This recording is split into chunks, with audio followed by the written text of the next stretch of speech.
Hey there, it is Anton. Today I invite Maxim Talanov to my podcast, and we are speaking about the little bit science about our brain, how it works, about the AI, about the future of this both system. And this podcast can be interesting for the people who want more information in technology, in AI, especially like software and other things, and basically for people who want more information about how our body works and our brain works and what's happened in the near future. Some words from you, Max. Right. Hello. So my name is Max Talanov. I'm a scientist. I'm doing the research in neuromorphic computing, neurosimulations, and spiky neural networks. This is main focus of my research, and possibly it will pave the way for the future technology of AI. Today I want to speaking with you about AI, about the future of AI, and I'm highly interested about your opinion because you're a scientist and you make something interesting. Can you first a little bit describe about yourself, what you're doing, what are your professional interests, what you're doing here in the Serbia? Mm-hmm. Right. Okay. As you said, I'm a scientist. I'm doing the research in what is called spiky neural networks, neurosimulation, and neuromorphic computing. Well, this is a wide term that you can use to everything that is like looks like or works like neurons and the brain or part of the brain, part of the nervous system. This is neuromorphic. And this is my main research topic, and we are looking at several applications. And here in Serbia, I'm doing scientific work, and I'm a scientist, so I'm doing a lot of this kind of research that is mainly targeted to future options.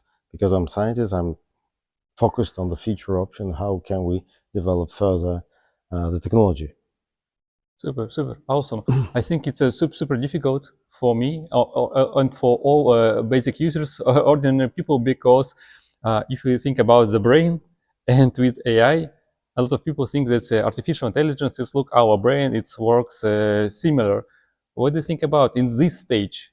AI, it looks like our brain, or it's I know it's from the news, it's the now the scientists think around 10% of the how our brain works. No, that's not true. Less. No. Okay, carry on, please. Yeah, and the ordinary people like me think that AI it's our digital brain. It's works the similar. What do you think about it? It's it's not true. Yeah. Oh, okay. So this is a good question. So there are similarities and there are things that doesn't work like in brain. So to start with, uh, first of all, I have to say that this is a very common misconception that we use 10% of the brain. That comes like from 80s. I guess I don't remember who actually wrongly used that, some journalist. So we use, and this is obvious from neuroscientific data, the whole brain. Otherwise, we had a lot of troubles, because if you think of like, let's say, economy in the sense of energy consumption, so you have to feed up 90% of the brain, which is really expensive. We spend like almost approximately 30% of the energy that we consume during the day for the brain. So if it's 90% just wasted, that is super ineffective. And what we can say that the brain, well, as the whole body, is super effective rather than ineffective. And recently we published a paper that where we could indicate that our brain consumes like 20 watts, and modern, let's say, commercially available models, for the training they consume terawatts. So there are several orders of magnitude difference. And compared to that, this is a difference, right?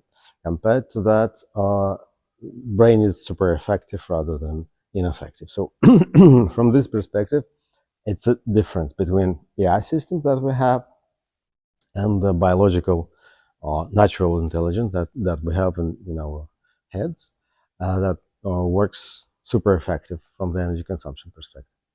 The other things, well, similarities. Let's start from similarities. Similarities are that, okay, there are neurons and there are like models of the neurons, and it's called neural networks, the main approach, but there are some mathematical shortcuts that used, for example, in convolutional neural networks and so on. But overall, it's kind of network system. The same we can say for the brain, it's network. Both are network. They are differently organized usually, but you have to be specific. If you come, what specific architecture, what specific approach you compare to the brain, and again, what kind of the brain? Yes, mammalian brain, where I'm more specialist. I know about mammalian brains rather than other species, and with which architecture you compare. For example, if you compare with transformer, okay, it's specific. There is nothing that, well, you can make similarities that look like that. There is like attention. You could say that similar mechanism you can find in the brain, but this is super high level analogy. There is nothing like attention mapping and so on. I mean, in low level, from the low level perspective, there is like no matrix, and that is used for attention, that maintain the attention and so on, like what we have in transformers. Again, for example, convolutional neural networks. Okay, do we have convolution? Yes, we do have in the brain convolution. And actually, convolutional neural networks, they were inspired by the research in the visual cortex of mammals. But it's not the same, so we use different mechanisms in the brain for some reason. And there are a lot of questions connected to that. Possibly we still don't know the answers to that, but we can say there are a lot of similarities and a lot of things were inspired by. To be like fair, I could call that the modern AI approaches and neural networks were mainly inspired rather than copied from the brain. That's the main approach that we can see a lot of scientists, a lot of researchers in AI use. They are getting inspiration, they're getting neuroscience, scientific research, and then they're kind of mapping to their understanding of, well, our technologies at the moment. And what I can say that possibly the last one, the major difference of modern AI technology and the brain is that the brain is non-digital technology. It's not digital at all. And modern AI, except for some researchers, including me, it's mainly digital thing. So this is the major difference. There is limitations and there are deltas because of that. If I correctly understand, the main problem it's about the energy, how energy can work with this system from the real world to the digital world, right? Or what you're working for, it's a spikes. It's a little bit other. It's about the connection and other things. What's the main problem here on this stage and in your work? Right. So there are kind of different understanding of what is called spiking neural networks. Let's put it like that. Frankly speaking, we have artificial neural networks. Artificial neural networks means that, well, every artificial, not natural, not biological neural network is artificial neural network. And there are two types. Let's say that there are traditional ones, which we know, which is used like based on a Rosenblatt model of neuron, and then convolutional neural network, transformers, and so on. And there are spiking neural networks that are different world. And in the spiking world, there are different approaches again. So, and there are a variety of approaches, even more than in traditional neural networks. You could say that some guys are trying to copy the traditional architectures into spiking world, which I don't think that works. Some other guys, including me, that are trying again to get the inspiration from the brain and try to implement it as a spiking neural network. So the idea is that if you follow the rules that you have in the brain, so you could get it more effective. And we know that we can get several orders of magnitude being more effective. But yes, you have to follow the rules that we have in the nervous system. It's not the same that we have in traditional ways, in traditional neural networks. So from this perspective, no, there are a lot of problems. The main problem is that we actually don't completely understand how intelligence works. So though we have artificial intelligence in the sense, there are bits and pieces already, and there are tools that make a lot of interesting, promising work. We still don't understand how this is done in the brain, and this is the major problem. And we have to put an effort to get this understanding in the working models. There are efforts to do that. There was a human brain project, really big one. Though the guys haven't completed the human brain model, but they have done a lot of nice work in getting the information, bits and pieces, and so on. It's really important because gaining this understanding, we can further move towards AGI, how they call. I don't like the term AGI because it's so, like a cloud. You can put everything in that. So the sense is like everyone could do the interpretation of that according to whatever. You can call ChatGPT AGI. Why not? Per se, per definition, it could be AGI. But I would rather use the term electronic brain. If we follow the rules of the brain, of the nervous system, we could possibly reproduce that and have this electronic brain with similar or less energy consumption, effective or even more effective because technology is under our control. And this is a major challenge. But we are getting into that. We are getting into that technology. You cannot go and buy the chip of electronic brain at the moment. It doesn't exist.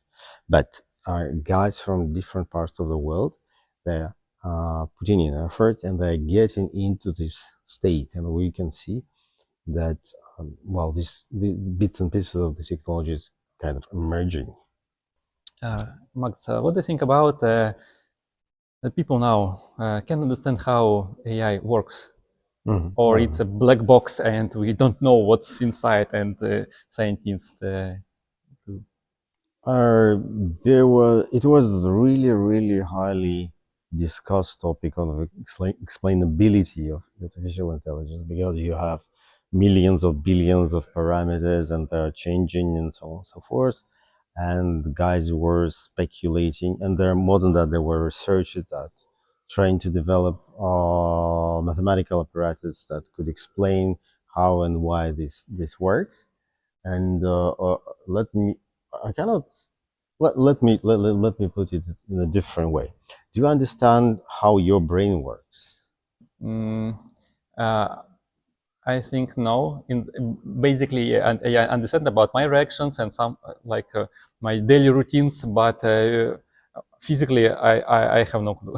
Yeah, you don't have a clue. Well, the thing is that in AI, in any artificial neural network, you can actually see the data that represents on the, for example, the weights of every synapse, every spike, which is like what is encoding the information, unary signal in your artificial neural network or artificial brain. You can actually see that, and you actually can control.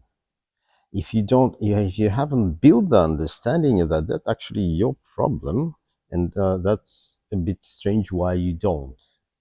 From the neurosimulations perspective, I would put it like that: you cannot actually make your simulation work in the way you like till you completely understand its principles and why you are getting this output data if you're having this input data. Even if you have a lot of parameters, for example, we've been focused on modeling of the spinal cord, and possibly you could say, okay, just a 500,000 of synapses is 500,000 parameters, and it's not a big model like what we have, big models of large language models and so on. They have millions and billions of parameters. But anyway, you have the statistics, and you can actually see how the system reacts on the input and how it's been learned, how it's been trained. It's completely dynamic. It's complex. I'm not saying that simple, no. But without building the understanding of that, you cannot make it work. In the sense of spinal cord, we've been trying to make it walk, generate the walking pattern.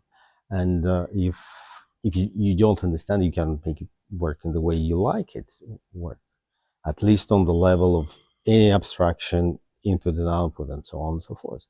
And more than that, in the brain, in the central nervous system, the spinal cord too, you have a lot of feedback loops, and you have to understand how the feedback loops work. It's not just input output, like feed-forward architecture that usually has been used in traditional neural networks. It's not feed-forward, it's a feedback loop. So you have to understand the feedback loops, and you have to build a model in your brain of how it works, and then you can actually produce the results that could statistically match what you expected. And that's what we've done. And from this perspective, it sounds a bit strange that you don't understand the technology that you're actually controlling. And from that perspective, that, okay, do you understand how the brain of your dog or a cat works, right? You don't know anything practically. What is the weight of the synapse number 1 or 13 or 975? You don't have a clue. And why do you think you understand your cat, your dog, or kids, or relatives, friends, and so on? Because we got used to them. It's natural for us. We've been born in this society, in this environment. It's kind of, it looks like, okay, and there is something new emerging, which we are afraid, and but this is just psychological thing. We're just using that. We don't know what are there, but there are guys who are controlling the technology. They know, they have the data, in much deeper data than we can have from the brain. So from this perspective, yes, we do. We should, at least we should understand, at least someone from us, not possibly everyone, but we should understand, and we should build, if it doesn't, yes, it's under the control of the companies at the moment. But anyway, there are the guys that are having the data, and they can build the understanding, they can build the statistics of modern AI systems. And that's kind of a natural question for me. Yes, you have to build that if you don't. But I think that there are the guys that do understand.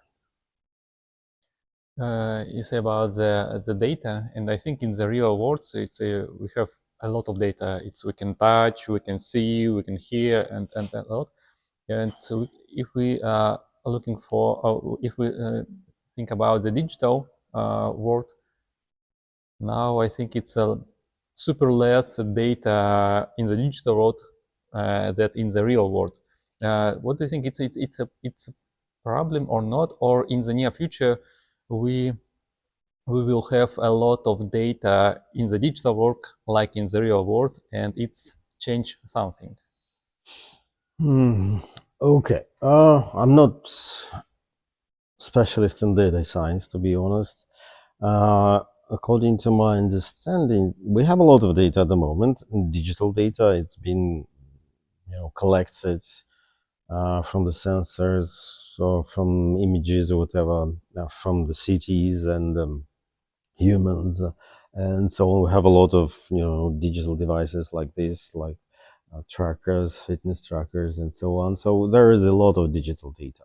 The real world, well, it's less than the real world for sure, because real world generate the data, and but still, okay, still you have a lot of data at the moment.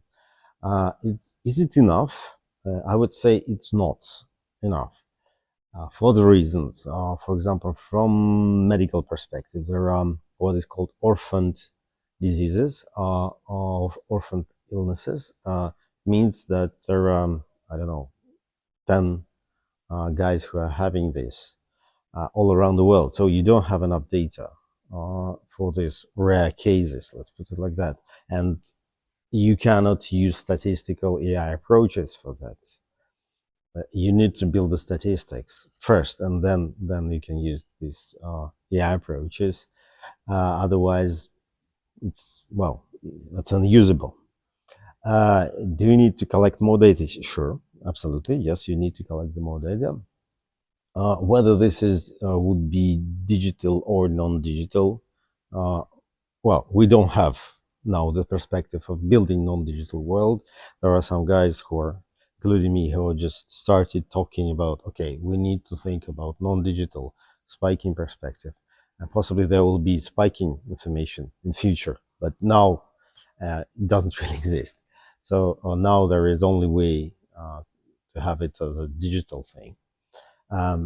So yes, we need to build more than the universe. That's, I don't think that's practically possible. But yes, you need to collect more data.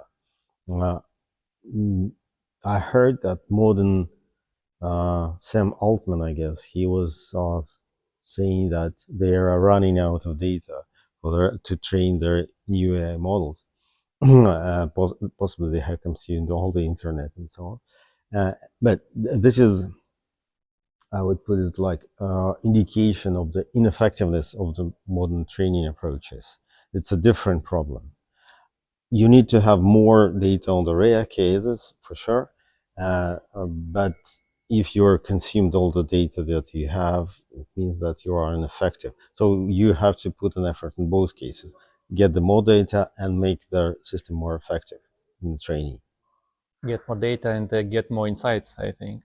Because Yeah. in my opinion, now it's like a previous century when you can use the device and like this, and it's not enough, because I have podcast with two guys who making AI for the health, like AI body. They recommend for the blood, for the other thing, for the stress reducing, and they said, yeah, we can work with Apple Watch, for example, this Apple ecosystem, but we have a lot of data because, for example, I don't have information about my stress here because I don't allow this data. And for example, it's if I use the device from, for example, from the Elon Musk, like interface for your brain, it's at the moment a lot of data from you can get a lot of data from this device, and this can change everything, because now it's like you can see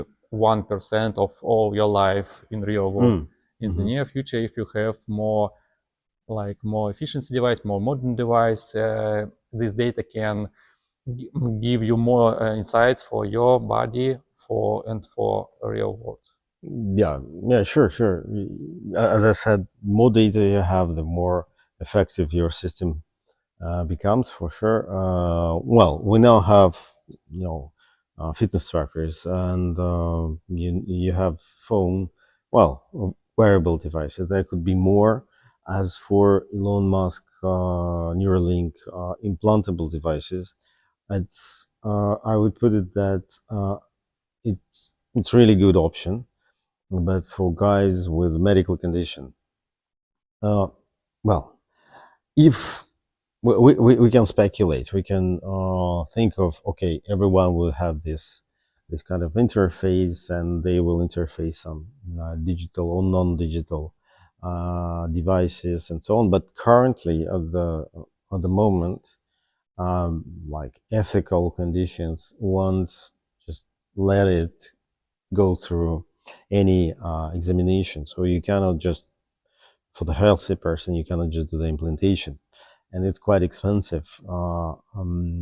So, well, usually this is, well, not usually, in the 100%, I guess, of the cases, it was mainly the patients that were under the surgery and so on. So, and there are a lot of them, a lot of patients that need this kind of interface. So there are mainly guys with trauma, paraplegic, and so on, that are under these conditions, and they are, well, they're having this implantation.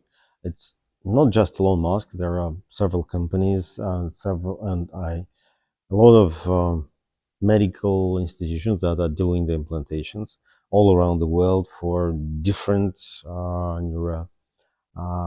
degenerative neurobiological conditions, medical conditions like stroke, like spinal cord trauma, like palsy and Parkinson, and so on and so on. So, and it's growing, so that's why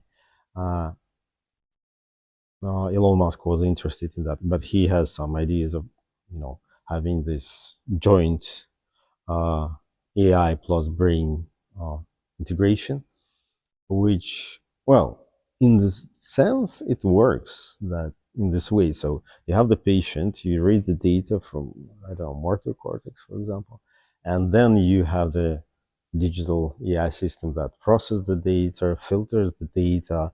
You can use AI approaches there for sure, and then you manage something, I don't know, robotic hand, or you move the cursor of the screen or whatever, you operate the computer, and so on. So it's kind of, yeah, helping the brain, but in the sense of it's processing the data from the brain rather than having, merged together.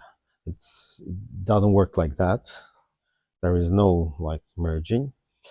I I saw strange experiment, I would put it like that, from Lebedev, Mikhail Lebedev, and his group from Moscow State University. What they've done, they used ChatGPT with a rat. So the ChatGPT was instructed to answer yes and no, and then they have stimulated different parts of the rat brain and made her turn the head to the left or to the right, or his. I mean, the rat to left to the right, yes and no. So it was kind of managed by ChatGPT. It was like widely discussed. For me, to be honest, I'm really skeptical, to be honest, how what is the scientific impact of that? What is the, well, yes, you can do the stimulation different parts of the brain and turn the head of the rat, or even with humans you can stimulate based on AI. But it's not like the integration on the level of, I don't know, thoughts and so on. You cannot just talk to AI. So possibly this could be possible if you do the integration with the auditory cortex, for example, and getting some information externally through the auditory cortex from the language centers, and having this, let's say, language neural interface. But why bother if you can take the microphone, to be honest? So it's not like what we have expected. We saw a lot of, like, I don't know, cyberpunk movies with their thought interface when they are thinking, not speaking, thinking about. Possibly you can do the implantation in auditory cortex and just think, like, say, like internally, right? And that could be transmitted somewhere. Well, in principle, you can do that. But again, why bother if you can use the microphone? It's not a big deal. So, right. So I guess I have answered your question, right? Yeah, I just had a lot of ideas. I have simple and ordinary question about the future, about what you shared about the cyberpunk, about this interface. What's your opinion about the the real future and what you want to see in the near future in the AI plus your brain? What it will be? Not interface, maybe something other. What we like ordinary people don't know about it, and you know. Right. Oh, okay. This is speculation. This is my Yeah. fictional thing that I would like. So my research is dedicated to getting deeper understanding of nervous system and transferring the principles into electronics. So we got this idea that you cannot actually implement the principles of the nervous system in the digital world and with the digital technology. So you have to move the technology. So I would expect, and it's kind of starting. I mean, these processes are starting here in Europe. That is called neuromorphic, and there are emerging bits and pieces of this technology. For example, Memristors. There are guys already who can do like million Memristors per chip, and which is, well, you could say Memristor is a synapse, electronic synapse. Is it a lot? Well, it's a lot in a sense, but it's not enough. We have, let's put it like how many synapses in the brain. So you have 10 powered 11 number of neurons, and so 10 powered 15 number of synapses in the whole brain. But you can already model some part of the nervous system for the guys with a spinal cord trauma, with a stroke, possibly with the palsy, Parkinson, and so on. So you already can do some useful things. This hasn't been done. There is no memristive chips used for medical purposes. It hasn't been done. So it looks like that. Well, there are perspectives. It's not just brain to computer interface. It's more of implantable system. The thing is that with these kind of devices, the energy consumption is several orders of magnitude less than the digital. What it means? It means that in the implantable system, if you have low energy consumption, it means that you can operate for several years, or possibly decades. And more than that, the temperature of the system could be quite low because you don't consume energy, and it's comparable to what you have in your nervous system. So this way, this could be super useful for the rehabilitation purposes. For example, this like effectively leads to perspectives of cyborgs and the guys who are having this integration. Let's put it like less seamless, more seamless than we have with the digital technology. Then thinking of the spiking systems, like non-digital systems, if you think of the nervous system that could be implemented, we can possibly do robotic cats and dogs, non-digital robotic cats and dogs that could again operate in this technology. And that could be really interesting. We can speculate about non-digital Wi-Fi and so on, but we're not there. But this is more efficient. This provides more effective and efficient perspective for the integration with the human nervous system or mammalian nervous systems and so on. And possibly it provides the background for a new type of technology. Possibly we won't need these data centers if we have the electronic brain that you have on a chip, and you can take it with yourself in your phone, and you have the electronic brain, and your phone would be able, without the internet connection, do a lot of things, like personal thing. And from that perspective,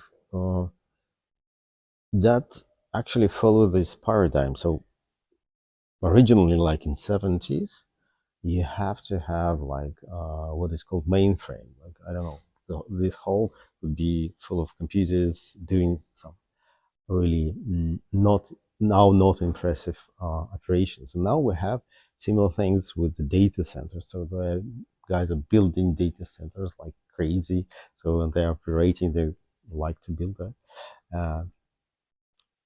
But with this kind of technology, possibly you won't need this. You will have this personalized technology that will do the work like in personalized manner, which is the big problem, because if you have just statistics, right, okay, as you said, you don't have not enough your personal data.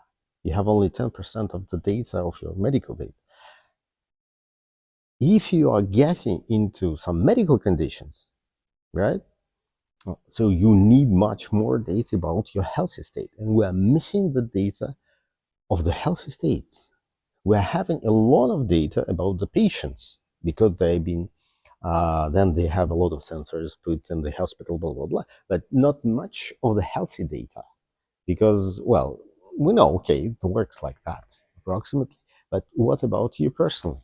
How it works? What are the personal features that you have on the nervous system, of metabolism, and so on? So what about you before you're getting ill? What is your normal condition? This is information that we are missing, actually, because, well, why care? Why do you care about your healthy condition? We all okay. You go to the doctor, and he or she will say that you're fine.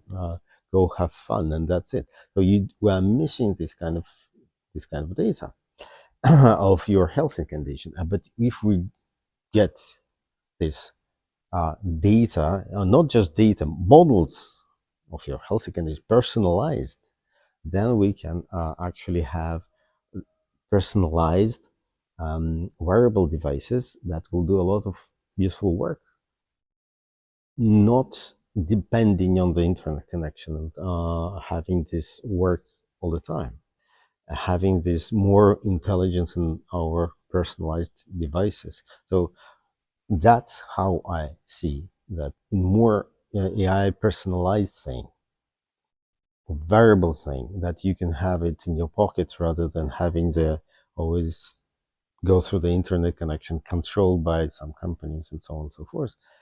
Rather like personalized wearable devices, possibly like infrastructure, that will help you do the things, whether you are healthy to improve your life, or you're already having a medical condition, again improving your life, quality of your life.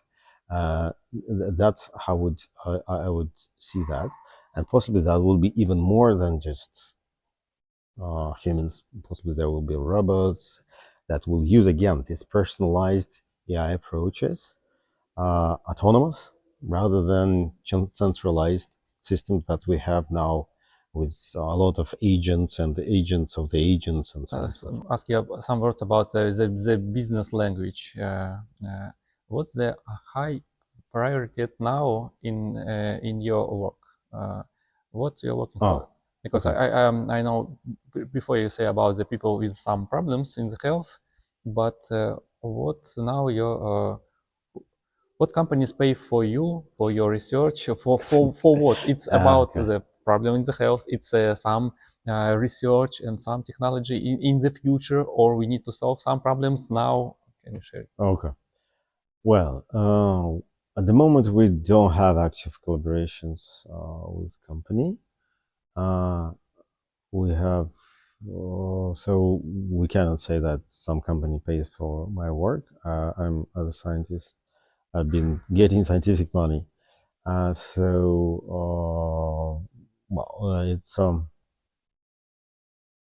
It's not that possibly practical that you can use in everyday life. It's more about the future technology that you trying to build that will emerge. Possibly companies will come later, at least we hope so, uh, or some new companies will emerge that will build this kind of technology. So in my research, the main priority that I still have, and I still think that it's the main breaking through in nearest future, but how close to that, I'm not sure, to be honest. I was several years ago, possibly last year, I was optimistic that okay, in 5 years you will have this technology, but still we are not there. We are not moving fast enough to this technology, to this non-digital technology. For me, it's kind of obvious that okay, you have to develop this kind of technology to develop your AI systems. But for the guys, it's not that obvious. They still like to think in digital perspective. A non-digital term is not, like, say, commonly used term. So no, it's shifting, but really, really slow. It's much easier to understand in the digital world how it works rather than start thinking in spikes and so on. So we're moving towards that, but slow. That's true. So it's still there. I mean, main focus of the research is non-digital technology of building part of the nervous system or the whole brain or electronic brain, if you like. Um, there are options. We could accelerate someday, or it's accelerating, but it's like going through this slope um, towards, I hope, the acceleration in the near future. But there are guys who are starting understanding deeper and deeper. And we're finding, I guess we're just finding the way how this most effectively bring forward. And some time ago, we've been mainly concentrated on medical applications, then we switched to robotics, then we're switching back to medical applications, and possibly it works in parallel. So autonomous robotics plus medical application, I guess that's the main field, that's the main domains where we can progress fast. Non-conventional things. Uh, with this, let's say, non-traditional approaches, but sooner or later the technology will be there. For me, it's obvious. It's not obvious who is going to be the first one, who is going to introduce this one. We're putting a lot of effort in that, and it looks like that in Europe it's a really, really good place to have it, because there are guys from Human Brain Project, there are a lot of neuroscientific laboratories, there are guys who are doing neuromorphic approaches, they're having chips already. It's still on the level of laboratory prototypes. It's not like you go in the shop and buy it. Still, we have an inertia of digital thinking rather than neuromorphic thinking or spiking thinking. And this is, I guess, this is the main problem. So inertia is the main problem, that it's much easier to take some digital hardware than to develop new hardware on new principles. Uh, but overall, it's moving forward. More and more people find this attractive, to have a look at that, to take part in that, and so on. It's becoming easier and easier to convince people that okay, this is the future. This is how it's going to be. Uh, uh, Still not big companies, but I think they will come, because this is still research. This is active research. So you cannot just say okay, we are going to do that industrially. But the guys already start doing, as I said, guys from Newcastle, Edinburgh University, they are start doing the chips with TSMC. So this is one of the biggest semiconductors producer. They start building Memristor chips. It doesn't mean that those Memristors will be used for spiking technology. No, it means that they are building the basis. You can use that for digital technology for sure, but you can use it for spiking. So they're kind of building the bases, like semiconductors bases, the chips on silicon wafers, and this number of those devices is growing really, really fast. So, like if you think of, I don't know, 2022, we've been talking about 10 Memristors per chip, 40 Memristors per chip, and now we're talking about million Memristors per chip. It's jumping forward, it's accelerating, and because you can already get the guys like TSMC on board, they're having industrial facilities to build the chips.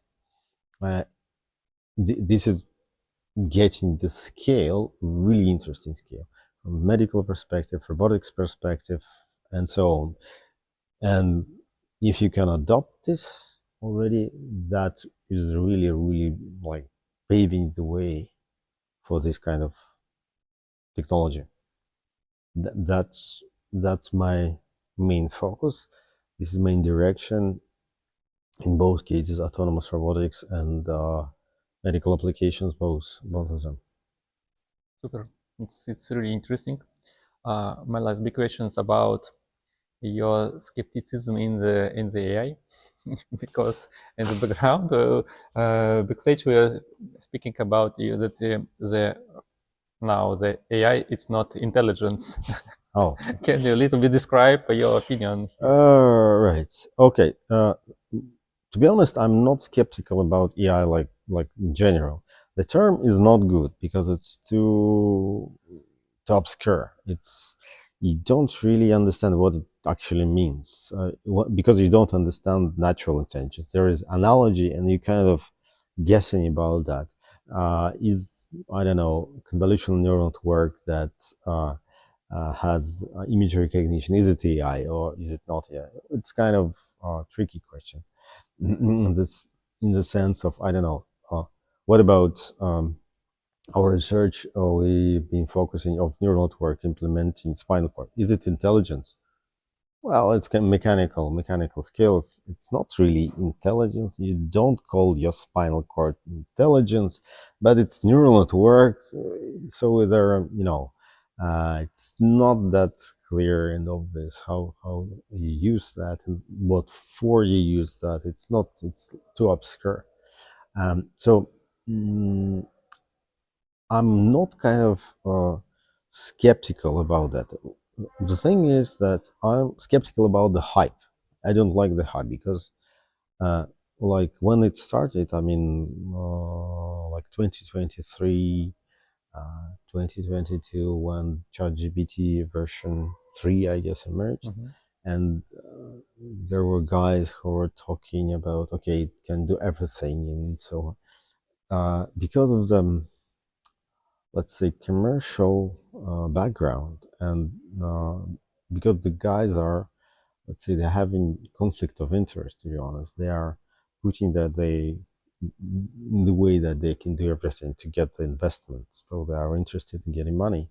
And there is no fair, honest dialogue about the limitations of technology. That is not what is being discussed at the moment. Usually companies, they provide some advertisement or information about the success stories, the success stories. So we can use it for that. And they're trying to impress their investors or customers and so on. And that's the problem from the scientific perspective. You don't have the clear, fair dialogue. What are the limitations of the technology? Because and limitations are really important, because this is the way you advance the technology. When you understand the limitations, you can actually make it better. And there is no fair discussion of that. Okay, what are the limitations of your technology so you can make it better?